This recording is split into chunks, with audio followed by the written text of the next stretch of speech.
Gabi na noon at ang syudad ng Santa Rosa ay tila masiksikan kaysa karaniwan. Ang mga ilaw ng tindahan na unti-unting lumalamlam kasabay ng humihinang ingay ng mga sasakyan ay lumilikha ng kakaibang kapaligiran, isang maliit na lungsod sa Laguna na naghahanda na para sa katahimikan ng gabi. Sa isang kanto malapit sa pamilihang bayan ng Santa Rosa, isang dalagang nagngangalang Maya de la Cruz, 22 taong gulang, ay pauwi na mula sa kanyang pinagtatrabahuhan sa isang maliit na kapihan. Si Maya, isang graduating student na nagtatrabaho bilang part-timer, ay kilala sa kanyang pagiging palakaibigan at magalang. Ang kanyang ngiti ay palaging nagsisilbing dahilan kung bakit bumabalik ang mga customer sa kanilang cave. Ngunit sa gabing iyon, tila hindi kumakampi sa kanya ang tadhana. Ang kanyang luma at berdeng scooter ay marahang tumatakbo sa mga kalsadang nagsisimula ng maging bakante.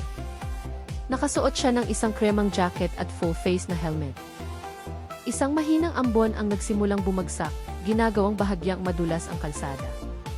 Kalalabas pa lang ni Maya sa isang eskinita nang matanaw niya ang kumikislap na asul na ilaw sa di kalayuan. Isang patron ng pulisya ang nakahinto malapit sa isang outpost. Napabuntong hininga si Maya.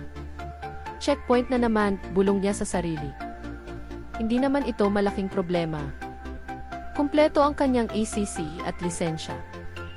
Suot niya ang kanyang helmet. Lahat ng ilaw ng kanyang motor ay gumagana. Subalit, ang ilang mga kwentong kumakalat tungkol sa mga abusadong pulis kamakailan ay nagdulot sa kanya ng kaunting pag-ingat. Habang papalapit siya, isang pulis na nakasuot ng itim na vest na may markang kipulis ang humarang sa gitna ng kalsada. Ang mukha ng pulis ay matigas, ang kanyang tingin ay matalim, at binagala ni Maya ang takbo ng motor at huminto. Magandang gabi po, sir. May pemerik saan po ba? Magalang na tanong ni Maya habang bahagyang binubuksan ang salamin ng kanyang helmet. Tinitigan siya ng pulis mula ulo hanggang paa bago dumura sa gilid at magtanong sa isang magaspang na tono, lisensya, bilis. Inilabas ni Maya ang mga dokumento mula sa U-box ng kanyang scooter at iniabot ito. Kinuha ito ng pulis nang hindi man lang binabasa, saka lumayo patungo sa patrol car, ngunit hindi ibinigay ang mga dokumento sa sinuman. Isinilid lamang niya ito sa bulsa ng kanyang vest. Nagsimulang maghinala si Maya. Ang ilang ibang motorista na pinahinto ay mabilis ding pinakawala ng walang gaanong inspeksyon. Ngunit si Maya ay pinatabi pa rin. Naglakas loob siyang magtanong, "Sir, may kulang po ba?" Lumingon ang pulis at lumapit sa kanya na may mabibigat na hakbang. Ang mukha nito'y tila nagdidilim. Kulang. Maraming kulang. Malabo ang ilaw mo sa likod. Hindi rin kumpleto ang mga standard na kagamitan. Pwede kitang tiketan, pero dahil nakaharang ka sa daan ng mga opisyal, mas malaki ang multa. Nagulat si Maya.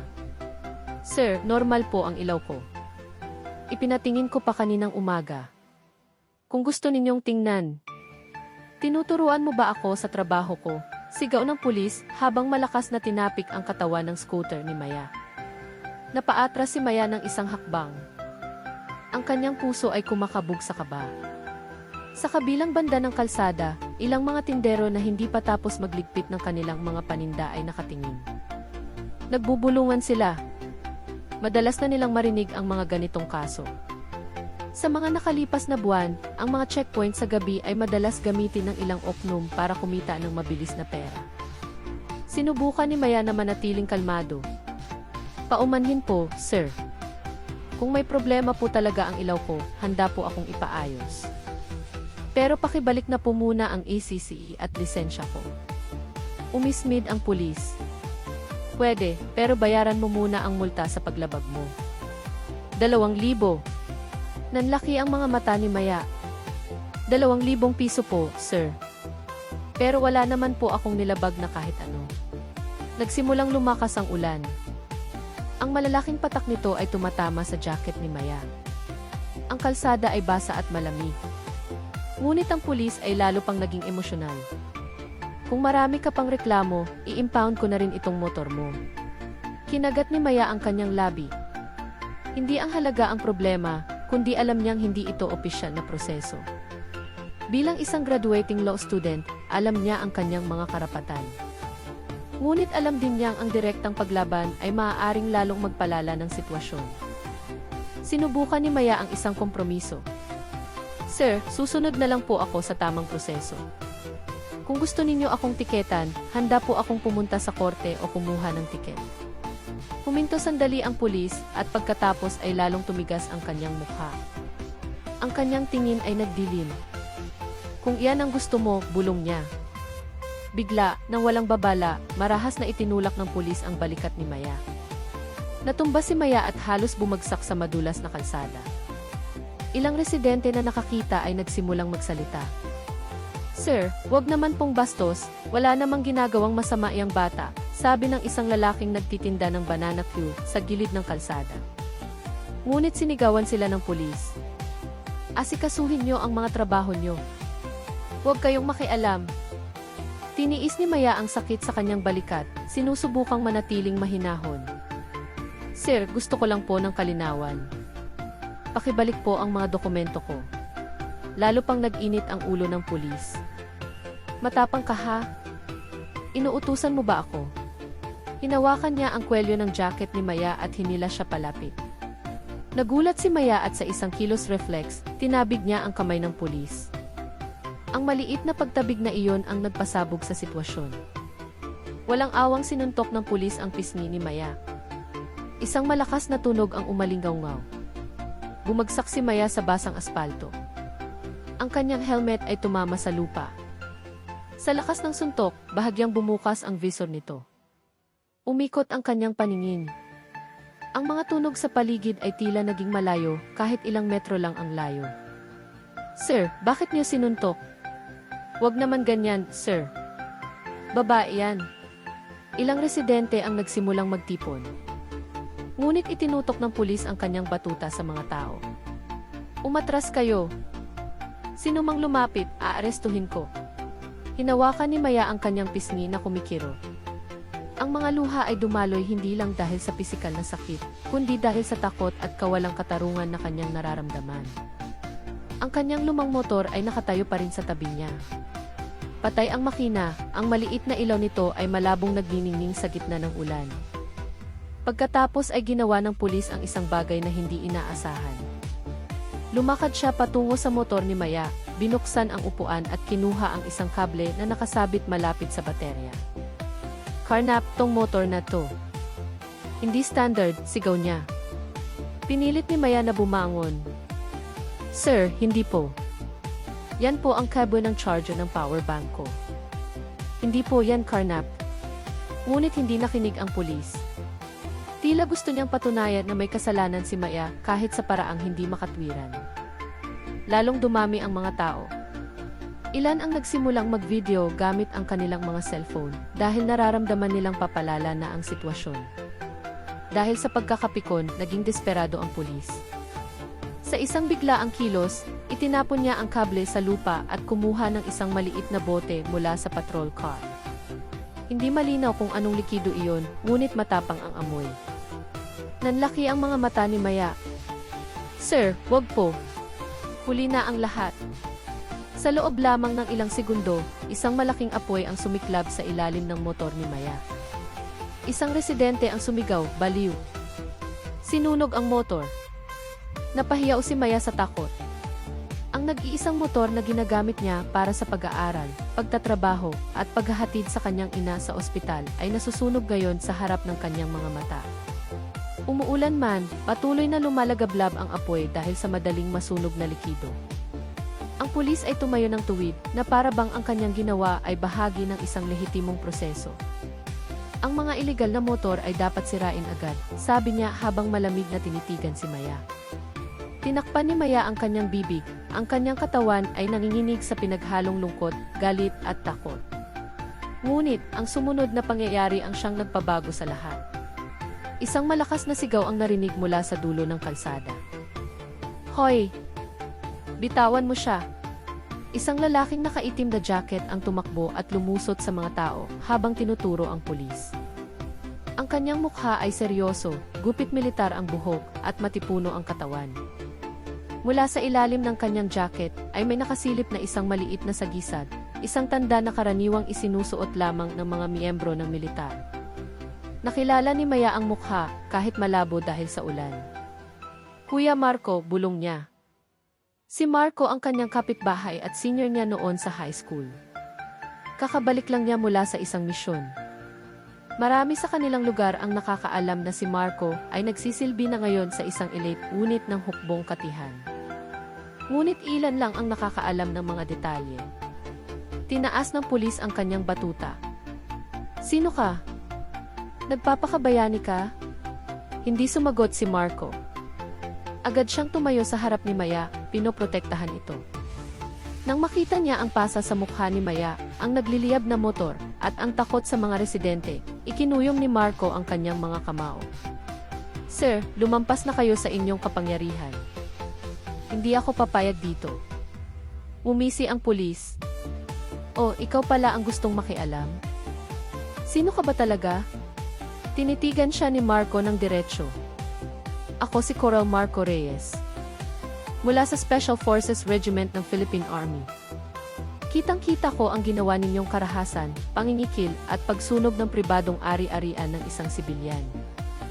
Kailangan ninyong panagutan yan. Nagbulungan ang mga tao. Ilan ay agad nagsalita. Tama po, sir. Nakita naming lahat. Sinuntok niya iyang bata. Sinunog niya ang motor ng dalaga. Nagsimulang mataranta ang pulis. Hindi niya inaasahan na isang miyembro ng Special Forces ng Army ang kanyang kaharap, isang unit na iginagalang at kinatatakutan. Ngunit bago pa siya makakilos, mula sa isang eskinita sa kaliwa ay umalingaw ang malakas na busina. Mula sa likod ng ulan, dalawang motorsiklong pang-trail na may camouflage ang biglang huminto.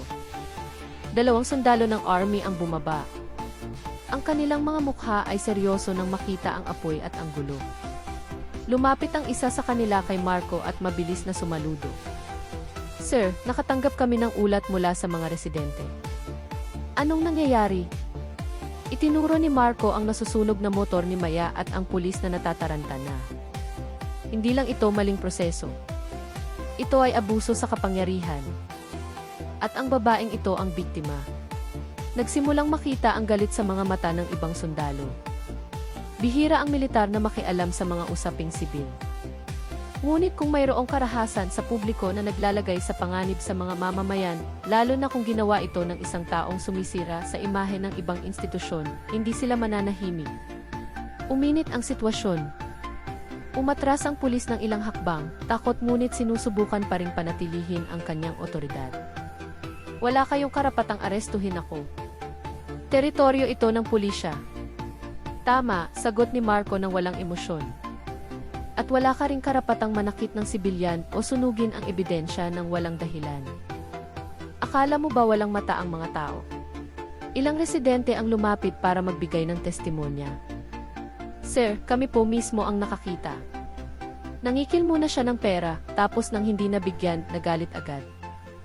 Ang sinunog niya ay motor ng bata, hindi karnap. Sinuri ng isang sundalo ang lugar sa paligid ng motor na may maliit pang apoy. Hindi ito karnap. Malinaw pa ang chassis number. Nasaan ang ECC niya? Itinuro ni Maya ang pulis. Nasa kanya po, sir. Lahat ng mata ay napatingin sa abusadong pulis. Sinubukan niyang tumakbo.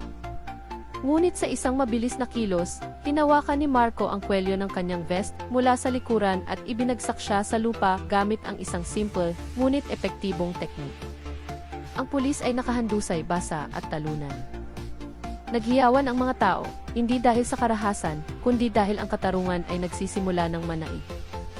Yumuko si Marco at sinabi ng malamig, huwag na huwag ka nang muling mananakit ng sibilyan. Lalo na ng babae. Agad na tinawagan ng ibang sundalo ang pinakamalapit na istasyon para sa tamang pagproseso upang masigurong susundin ang batas. Ilang residente ang tumulong na apulahin ang natitirang apoy gamit ang tubig mula sa mga timba ng kalapit na tindahan. Si Maya ay napaupo nang hihina. Ang kanyang minamahal na motor ay naging isang itim na kalansay, ngunit nakaligtas siya sa isang bagay na mas malala pa. Sa gitna ng ulan at manipis na usok, lumuhod si Marco sa tabi ni Maya at nagsalita ng malumanay, paumanhin, huli akong dumating. Ayos ka lang ba? Tinitigan siya ni Maya, ang kanyang mga luha ay humalo sa ulan. Ako. Natatakot ako, kuya. Inilagay ni Marco ang kanyang kamay sa balikat ni Maya para pakalmahin ito. Ligtas ka na ngayon. Hindi ka nag-iisa. At lingid sa kanilang kaalaman, ang video ng pangyayari ay nagsisimula ng mag-viral sa social media.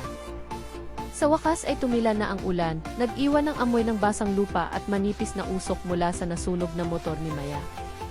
Ang mga ilaw sa gilid ng kalsada ay dahan-dahang kumikinang, sumasalamin sa mga natuyong tubig. Ang mga tao ay nananatili pa rin, ang ilan ay nanginginig sa ginaw, habang ang iba ay nagpipigil pa rin ng galit sa kanilang nasaksihan. Nakaupo si Maya na nakasandal sa pader ng isang tindahan, nanginginig pa rin ang kanyang katawan at namumula pa rin ang kanyang pisngi mula sa suntok. Naupo si Marco sa tabi niya, habang ang dalawang iba pang sundalo ay nagbabantay sa paligid upang maiwasan ang karagdagang kaguluhan. Lalong naging sentro ng atensyon ang sitwasyon. Ilang residente ang nagtipon ng mga ebidensyang video na kanilang nakuha noong sinuntok ng pulis si Maya, noong kinikikilan siya, hanggang sa pagsunog ng motor. Sa loob lamang ng ilang minuto, ang mga video na iyon ay kumalat na sa mga grupo sa WhatsApp ng kanilang barangay, sa komunidad ng mga delivery rider, hanggang sa mga platform ng social media. Naglabasan ang mga komento ng mga netizen. Grabe, krimen na to. Kawawa naman si ate. Special Forces na ang rumisponde. Mukhang malaki ang aabutin nito. Ngunit walang kamalay-malay si Maya na ang kanyang pangalan ay pinag-uusapan na ng maraming tao. Ang tanging nararamdaman niya ay pagkabigla. Mabilis pa rin ang tibok ng kanyang puso, nang hihina ang kanyang katawan at kumikirot ang kanyang ulo. Hindi niya kailanman naisip na ang isang ordinaryong gabi ng pag-uwi mula sa trabaho ay magiging isang bangungot. Hindi nagtagal, dumating ang ibang mga pulis. Isang patrol car ang dumating na may mahinang sirena. Dalawang mas mataas na ranggong opisyal ang bumaba. Ang kanilang mga mukha ay seryoso nang makita ang mga tao at ang sunog na motor. Isa sa mga opisyal, si Police Captain Mendoza, ay lumapit kay Marco at sumaludo. Magandang gabi. Nakatanggap na kami ng ulat. Paumanhin po sa ginawa ng aming tauhan na hindi naaayon sa proseso. Ang tono ng kanyang boses ay nagpapakita ng galit, ngunit sinusubukang panatilihin ang danga ng kanilang institusyon. Sumagot si Marco ng mahinahon. Sana'y maiproseso ito ng tama. Madalas nang makaranas ang mga sibilyan ng ganito. Nagkataon lang na dumaan ako at personal kong nasaksihan. Tumango si Captain Mendoza. Ipagkatiwala niyo sa amin. Ang tauhan naming sangkot ay dadalhin namin sa istasyon ngayong gabi. Mabuti, maikling sagot ni Marco. Pinagmasdan ni Maya ang lahat.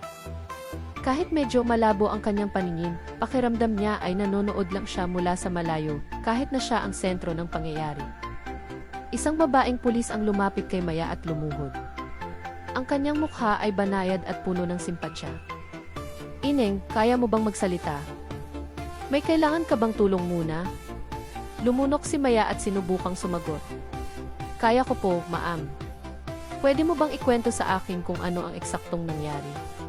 Sinimula ni Maya na ikwento ang lahat mula sa simula. Ang paghinto sa kalsada, ang pagkuha sa kanyang ECC, ang pangingikil ng pera, ang sigawan, ang suntok, hanggang sa pagsunog sa kanyang motor. Maingat na itinala ng babaeng pulis ang lahat. Ang mga residenteng nakakita ay nagbigay din ng kanilang mga salaysay.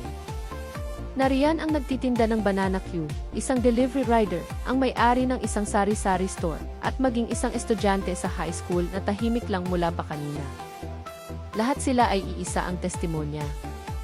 Pinipilit niya pong humingi ng pera. Noong tumanggi si ate, nagalit na siya. Nakita po namin na siya ang nagsindi ng apoy, ma'am. Ang mga pare-parehong salaysay ay lalong nagpatibay sa posisyon ni Maya. Nang ipinapaliwanag niya ang tungkol sa panununtok, nagsimulang manginig ang boses ni Maya. Ang kanyang mga balikat ay tumataas-baba habang pinipigilan ang pag-iyak. Si Marco, na kanina pa'y medyo lumayo para maging objektibo ang investigasyon, ay lumapit at marahang hinawakan ang likod ni Maya. Tama na muna. Shock pa siya, sabi niya sa babaeng pulis. Tumango ang pulis bilang pag-unawa. CJ, Kailangan mo munang magpahinga. Hindi na napigilan ni Maya. Ang mga luha ay bumuhos ng hindi niya mapigilan, kasama ang takot, galit at trauma na naipon. Gusto ko lang umuwi mula sa trabaho, kuya. Bakit kailangang mangyari to? Basag ang kanyang boses. Huminga ng malalim si Marco, pinipigilan ang sariling emosyon. Alam niyang ang gabing ito ay mag-iiwan ng sugat na hindi agad maghihilom. Maya, malumanay na tiningnan siya ni Marco. Hindi ikaw ang may kasalanan. At hindi mo haharapin ito ng mag-isa. Pangako yan. Ang simpleng mga salitang iyon ay nagpaiyak lalo kay Maya, isang pagpapakawala ng takot na matagal niyang kinimkim. Mula sa malayo, nakita nila ang dalawang pulis na pumuposa sa abusadong opisyal na nagsimula ng lahat ng gulo. Ang mukha nito ay maputla, basa at puno ng pagkasindak. Sinusubukan pa rin niyang ipagtanggol ang sarili. Sumusunod lang ako sa proseso, ngunit pinutol siya ni Captain Mendoza. Manahimik ka na. Imbestigahan ka ng internal affairs ngayong gabi.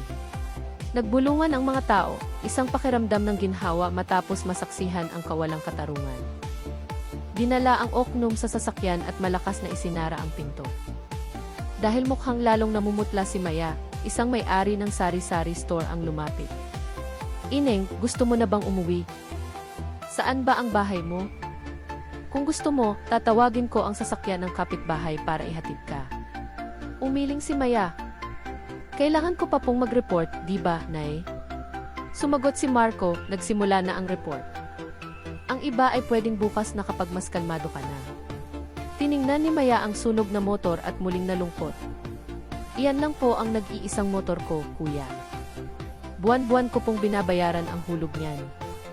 Hindi sumagot si Marco, ngunit ang kanyang tingin ay malinaw na nagpapahiwatig ng simpatsya at isang tahimik na pangako. Isang sundalo ang lumapit kay Marco. Sir, kung kailangan ng kasama bukas sa istasyon ng pulis, handa kami. Kailangang malinis ang kasong ito. Tumango si Marco. Salamat. Pagkatapos ay lumingon siya kay Maya. Bukas, sasamahan kita sa pag-aayos nito. Hindi ka pupunta doon ng mag-isa. Tinitigan siya ni Maya. Ang kanyang mga mata ay pula dahil sa pag-iyak, ngunit may kaunting pakiramdam ng seguridad na nagsisimulang umusbong. Salamat, Kuya Marco. Matapos maging kalmado ang sitwasyon, kinausap ni Marco si Captain Mendoza sa tabi ng sasakyan. Hindi namin intensyon na makialam sa trabaho ninyo, sir. Pero kanina, mapanganib na ang ginagawa niya. May apoy, may karahasan. Pwedeng masaktan ang mga sibilyan. Tumango ng malalim si Captain Mendoza. Naiintindihan ko. Nagpapasalamat pa nga kami dahil napigilan ng mga tauhan ninyo ang sitwasyon para hindi na lumala. Pakiproseso lang po ng walang pagkukubli, sabi ni Marco. Ipinapangako namin. Samantala, lingid sa kanilang kaalaman, ang video ng pangyayari ay lumaganap na. Ang mga hashtag na Justice for Maya, Pulis Abusado, at Special Forces Sumaklolo ay nagsimulang mag-trending sa social media. Binigyang diin ng mga netizen ang panununtok, pagsunog ng motor, ang interbensyon ng mga sundalo, ang katapangan ng mga residente, at ang kalagayan ni Maya na bugbog sarado. Ilang malalaking social media accounts ang nagsimulang mag-repost ng video, nagbibigay ng analisis, at nananawagan na umaksyon ang hepe ng pulisya. Ngunit walang alam si Maya dito. Para sa kanya, ang mundo ay lumiit sa madilim na kalsadang puno ng mga ilaw ng pulis at mga tingin ng awa mula sa mga tao. Ang babaeng pulis na tumulong kay Maya ay nagsalita ng malumanay, Ineng, sama ka muna sa outpost. Titingnan natin ang sugat sa pisngi mo. Pagkatapos ay uwi ka na. Tumango si Maya, ngunit agad na tumayo si Marco. Sasama ako. Umiti ang babaeng pulis. Salamat at may nagbabantay sa kanya. Halika na, Ineng. Dahan-dahang naglakad si Maya, kumapit sa braso ni Marco para hindi matumba.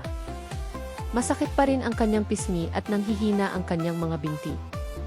Isang health worker mula sa kalapit na health center ang tinawag para suriin ang kanyang mga pasa sa mukha at balikat. Mabuti na lang at walang bali, sabi ng health worker. Pero malala ang pasa, bukas ay masasakit yan.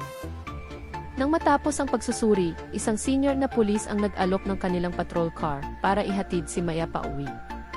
Ito ang unang hakbang ng moral na responsibilidad ng institusyon, ang siguraduhing ligtas siyang makakauwi. Nag-alinlangan si Maya, ngunit tiniyak sa kanya ng babaeng pulis. Ayos lang yan, Ineng. Sasama ako. Ligtas ka. Sa huli, sumakay si Maya sa sasakyan. Si Marco ay naupo sa tabi niya. Pagdating nila sa harap ng bahay ni Maya, agad na lumabas ang kanyang ina nang marinig ang tunog ng sasakyan. Maya, anak, anong nangyari? Namutla ang kanyang ina nang makita ang pasa sa pisngi ng kanyang anak. Niyakap agad siya ni Maya. Nay, ayos lang po ako, na aksidente lang po. Ayaw niyang mag-alala ang kanyang ina. Ngunit, lumapit si Marco at magalang na yumuko. Inay, hayaan niyo po akong magpaliwanag. Naging biktima po si Maya ng isang abusadong opisyal. Pero ligtas na po siya ngayon. Bukas po, sasamahan namin siya sa istasyon. Napanganga ang ina ni Maya, ang kanyang mga mata ay nagluha. Diyos ko, anak. Bakit umabot sa ganito? Muling umiyak si Maya sa yakap ng kanyang ina. Dagdag pa ng babaeng pulis, Inay, kumalma po kayo.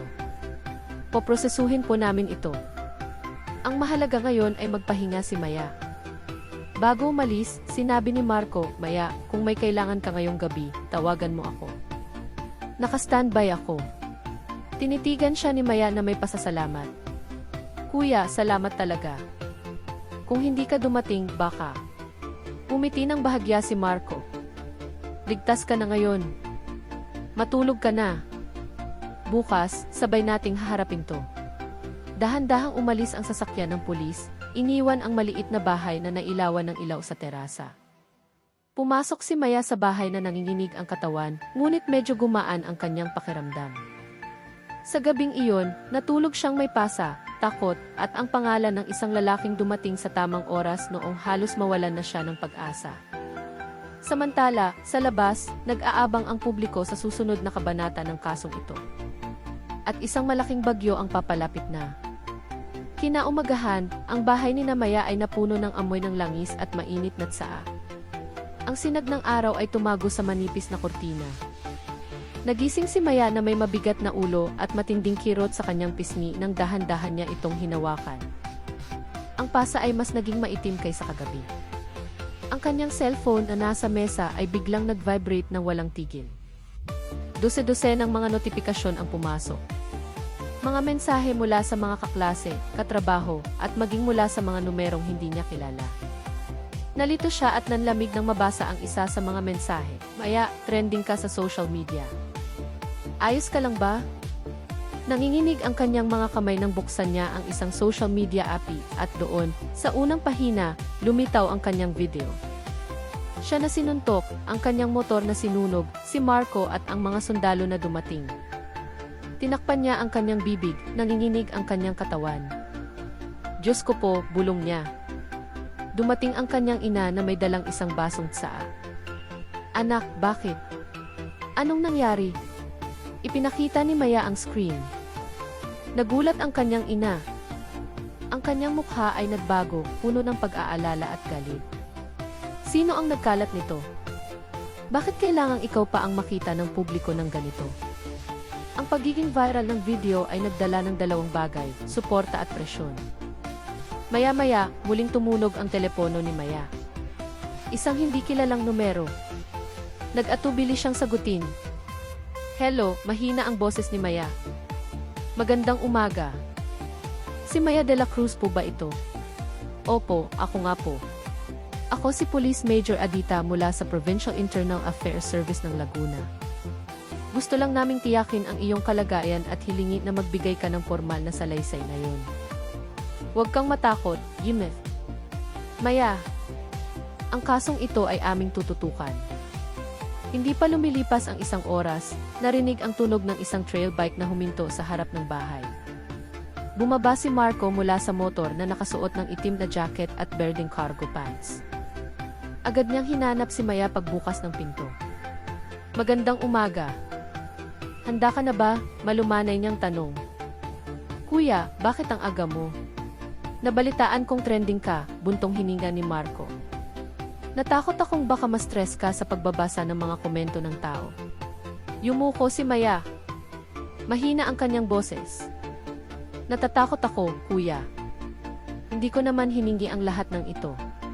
Kaya nga, sagot ni Marco, dahil wala kang kasalanan, kailangan mong tumayo ng may dignidad. Lumabas ang kanyang ina na dala ang bag ni Maya. Marco, iho, pakibantayan ang anak ko, ha? Mahina pa siya. Yumuko si Marco. Pangako ko po, Nay. Isang sasakyan ng pulis ang dumating para sunduin sila. 2 babaeng pulis at isang opisyal ang magalang na sumama. Si Marco ay naupo sa likod kasama si Maya. Sa biyahe, pinagmasdan ni Maya ang mukha ni Marco. Seryoso, nakatuon, ngunit may bahid ng pag-aalala. Kuya, hindi ka ba nahihirapan na samahan ako? Usaping sibil ito, hindi mo naman ito tungkulin. Lumingon si Marco at bahagyang umiti. Maya, sinasamahan kita hindi dahil sa tungkulin, kundi dahil gusto ko. Natigilan si Maya. Ang kanyang puso ay kumabog ng mas mabilis kaysa kagabi.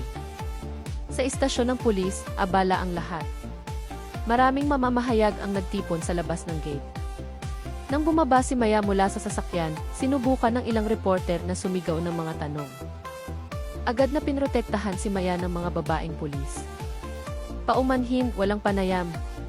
Nahilo si Maya sa mga kamerang nakatutok sa kanya. Si Marco ay tumayo sa tabi niya na parang isang pader, hinaharangan ang ilang mga flash. Pumasok sila sa isang espesyal na silid para sa investigasyon. Si Major Adita, isang lalaking may maamong mukha, ang sumalubong sa kanila. Magandang umaga, Imith. Maya. Muli, humihingi kami ng paumanhin. Ipinapangako namin na ang kasong ito ay hahawakan hanggang sa dulo. Tumango si Maya. Ang video at mga saksi ay sapat na. Kailangan lang namin ang iyong direktang testimonya. Huminga ng malalim si Maya at nagsimulang magkwento. Sinabi niya ang lahat mula simula hanggang wakas. Paminsan-minsan, humihinto siya dahil sa sakit sa kanyang pisngi o dahil sa pag-usbong ng kanyang emosyon. Si Marco ay nakaupo hindi kalayuan, nagbibigay ng moral na suporta. Pagkatapos ng halos 1 oras, natapos ang investigasyon. Isinara ni Major Adita ang folder at sinabing, "Gino. Maya, ang opisyal na nanakit sa iyo ay nadetain na namin. Ang status niya ngayon ay suspect. Ia-anunsyo namin ito sa publiko para maiwasan ang espekulasyon." Dahan-dahang tumango si Maya. "Salamat po, sir. Ngunit may isa pa," sabi ni Adita. Mukhang may mga panloob na puwersa na sumusubok pagtakpan ang ilang bahagi ng bodycam footage ng ibang mga opisyal. Inaalam namin ito at kung mayroong naglalaro, lahat sila ay isasama namin sa investigasyon. Natigilan si Maya. Kahit na viral na, mayroon pa rin gustong itago ang katotohanan. Ikinuyom ni Marco ang kanyang mga kamao. Kung may mang-i-intimidate kay Maya, ako ang unang haharap sa kanila. Habang nasa waiting room, lalong sumakit ang pisngi ni Maya. Kuya, natatakot ako. Ang daming komento. May sumusuporta, pero mayroon ding nagsasabing naghahanap lang ako ng atensyon. Huminga ng malalim si Marco. Hayaan mo sila. Ang mahalaga ay ang katotohanan. Hanggat nakatayo ka sa tama, ligtas ka. Tinitigan ni Maya ang kanyang mga mata. Kung mag-isa lang ako, baka sumuko na ako. Pero hindi ka mag-isa. Ang simpleng pahayag na iyon ay tumago sa puso ni Maya na parang mainit na sinag. Bigla, isang opisyal ang lumapit. Sir Marco, yun na. Maya, nais kayong makausap sandali ng hepe ng pulisya. Dinala sila sa isang maliit na bulwagan kung saan naghahanda para sa isang press conference. Ang hepe ng pulisya, isang lalaking nasa katanghalian ng edad, ay agad na tumayo. Magandang umaga, Imith. Maya, ako si Colonel Wijaya. Una sa lahat, nais kong ipaabot ang opisyal na paghingi ng paumanhin mula sa aming institusyon. Hindi namin kinukonsinti ang pag-abuso sa kapangyarihan. Ang tauhan na nanakit sa iyo at nagsunog ng iyong motor ay pansamantala ng tinanggal sa serbisyo at nadetain. Ang kasong ito ay itutuloy bilang kasong kriminal. Nagulat si Maya. Hindi niya inaasahan na ganito kabilis ang proseso. Salamat po, sir, mahina niyang sabi. At bilang bahagi ng aming moral na responsibilidad, patuloy ng hepe, papalitan ng buong pulisya ang iyong motor. Karapat-dapat ka sa isang bagong sasakyan. Natigilan si Maya. Si Marco ay ngumiti sa tabi niya. Biglang nakaramdam ng pagkaantig si Maya. Hindi niya inaasahan na mula sa isang kahindik-hindik na trahedya ay lilitaw ang katarungang hindi niya kailanman naisip. Ngunit, paglabas nila sa silid, nakatanggap si Marco ng tawag mula sa kanyang kampo. Marco, nasa istasyon ka pa ba? Seryoso ang boses sa kabilang linya. Opo, Commander. Bakit po? Nakatanggap kami ng ulat. May ilang mga anonymous account na nagkakalat ng kasinungalingan na lumampas ka sa iyong otoridad noong pinigilan mo ang pulis. May indikasyon na ang mga account na iyon ay konektado sa isang tao sa loob ng kanilang hanay na ayaw mabuksan ng gusto ang kasong ito. Hindi lang pagtatakip. Nangangamba kami na gusto nilang baliktarin ang sitwasyon. Mag-ingat ka at huwag mong iiwanang mag-isa si Maya. Agad na isinara ni Marco ang telepono, tumigas ang kanyang panga. Nang makita ni Maya ang pagbabago sa kanyang mukha, nagtanong siya, "Kuya, bakit?" Tinitigan siya ni Marco ng malalim. Maya, simula ngayon, kailangan mong mag-ingat. May mga taong ayaw lumaki ang kasong ito. Kinilabutan si Maya. Akala ko po ba, ayos na ang lahat? Umiling si Marco. Hindi pa. Dahil naging viral ito, maraming mata na ngayon ang nakatingin. At hindi lahat ay may mabuting intensyon. Dinala si Maya sa ospital para sa mas masusing pagsusuri. Ang kanyang mga sugat ay nagsisimula ng gumaling, ngunit ang trauma sa kanyang mga mata ay malinaw pa rin. Sa tabi ng kama, hinawakan ng kanyang ina ang kanyang kamay. "Anak, patawarin mo si nanay. Dapat nandoon ako." Umiling si Maya. "Wala po kayong kasalanan, Nay. Sila ang may sala." Hindi nagtagal, kumatok sa pinto. Si Marco ay pumasok na may tipid ng ngiti. "Kamusta ang pakiramdam mo?" tanong niya. "Mas mabuti na po, kuya. Maraming salamat. Kung wala ka, hindi ko alam kung anong mangyayari." Tumango lang si Marco. "Hindi mo kailangang magpasalamat. Ang ginawa ko ay bahagi lang ng tungkulin at pagiging tao." Ngunit mayroong lungkot sa kanyang mga mata. Alam niyang ang kasong ito ay hindi lamang simpleng pang-aapi. Simula ngayon, patuloy ni Marco, poprotektahan ka namin. Ang nangyari kagabi ay hindi na dapat maulit kaninuman. Sumabog ang galit ng publiko. Ang video ay naging viral sa buong bansa. Nagsagawa ng mga kilos protesta ang mga aktivista at estudyante. Maging ang mga kilalang personalidad ay nagpahayag ng pagkondena. Dahil sa matinding pressure, ang mga abusadong pulis ay nakaramdam ng panganib. "Gusto nila tayong ubusin," sabi ng isa sa mga kasamahan ni Corporal Santos. "Kailangan nating maunahan sila," sagot ni Santos. Buhay pa ang babaeng iyon. Hanggat nagsasalita siya, tapos tayo. Patahimikin natin siya ngayong gabi. Ang kanilang usapan ay hindi nila alam na nire-record ng isang kaibigan ni Maya na nagmamanman sa istasyon. Agad niyang tinawagan si Marco. "Kuya, may balak silang saktan si Maya ngayong gabi sa ospital." "Narinig ko mismo." Ikinuyong ni Marco ang kanyang panga. "Sige, manatili ka sa bahay. Kami na ang bahala." Ang kanyang boses ay naging malamig at puno ng determinasyon. 11:00 ng gabi. Tahimik na ang ospital. Sa labas ng kwarto ni Maya, 2 sundalo ng Special Forces ang nagbabantay. Ngunit ang mga abusadong pulis ay dumaan sa likuran, pinilit ang isang security guard na buksan ang daan. Nakamask at itim na sombrero, mabilis silang kumilos. 4 sila, pinamumunuan ni Santos. Siguraduhing walang kamera, bulong ni Santos nang malapit na sila sa pinto ng kwarto ni Maya. Biglang namatay ang ilaw sa pasilyo. Nang bumalik ito, isang linya ng mga sundalo ng Special Forces ang nakaharang sa kanila, kumpleto sa gamit. Nanlaki ang mga mata ni Santos. "Ano to?" Lumakad si Marco. "Akala niyo ba hindi namin alam ang plano niyo?" Sinubukan ng isang pulis na tumakas, ngunit agad siyang nahuli at pinusasan. Itinaas ni Santos ang kanyang batuta para hampasin si Marco. Ngunit sa isang mabilis na kilos, pinilipit ni Marco ang kanyang braso hanggang sa mabitawan niya ang batuta at bumagsak siya sa sahig. Ang sigaw ni Santos ay umalingaw sa pasilyo. Tapos na ang laro nyo, sabi ni Marco. Ngayong gabi, dito kayo magtatapos. Kinabukasan, isang malaking press conference ang idinaos. Sa harap ng podyum, nakaupo si Maya kasama ang kanyang ina, mga kaibigan, ang bagong hepe ng pulisya, at si Marco. Kinuha ni Maya ang mikropono. Nanginginig ang kanyang boses ngunit matatag. Isa lang po akong ordinaryong babae na nagsisikap mabuhay para sa aking sarili at sa aking magulang. Pero sinuntok ako, hinamak at sinunog ang aking motor dahil lang sa ayaw kong magbigay ng koto. Akala ko mamamatay na ako noong gabing iyon. Umiyak ng tahimik ang kanyang ina. Pero nagpapasalamat ako dahil may mga mabubuting tao pa rin na handang ipaglaban ang katarungan. Tumingin siya kay Marco at sa kanyang mga kaibigan. Salamat! Iniligtas ninyo ang buhay ko.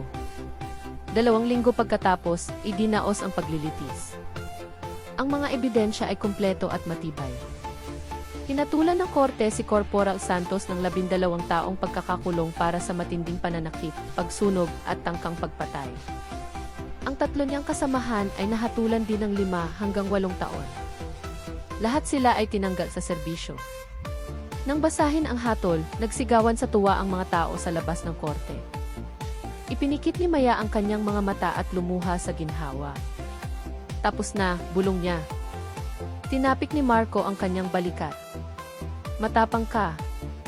Maraming matatanda ang hindi kayang maging kasing tapang mo. Lumipas ang ilang buwan. Nagtatrabaho na si Maya sa maliit na talyer ng kanyang tiyuhin. Ang kanyang bagong motor, na binili mula sa mga donasyon ng publiko, ay maayos na nakaparada sa gilid. Habang nag-check siya ng langis, dumating si Marco na may ngiti. Ang ganda ng bago mong motor, sabi niya. Tumawa si Maya. Pero ako pa rin ang nag-aalaga. May trauma pa rin pero unti-unti nang nawawala. Tinitigan siya ni Marco ng may paggalang. Hindi ka lang biktima, Maya. Isa kang simbolo ng katapangan. Huminga ng malalim si Maya at tumingin sa langit. Sana wala nang ibang maliliit na tao ang tratuhin tulad ko. Tumango si Marco. At sana, ang mga masasamang tao na tulad nila ay wala ng lugar sa bansang ito. Ngumiti si Maya. Ang mga sugat ng nakaraan ay dahan-dahang naghihilom. Ang buhay ay nagbigay ng bagong kabanata, puno ng pag-asa at lakas. At mula sa malayo, ang lipunang dating tahimik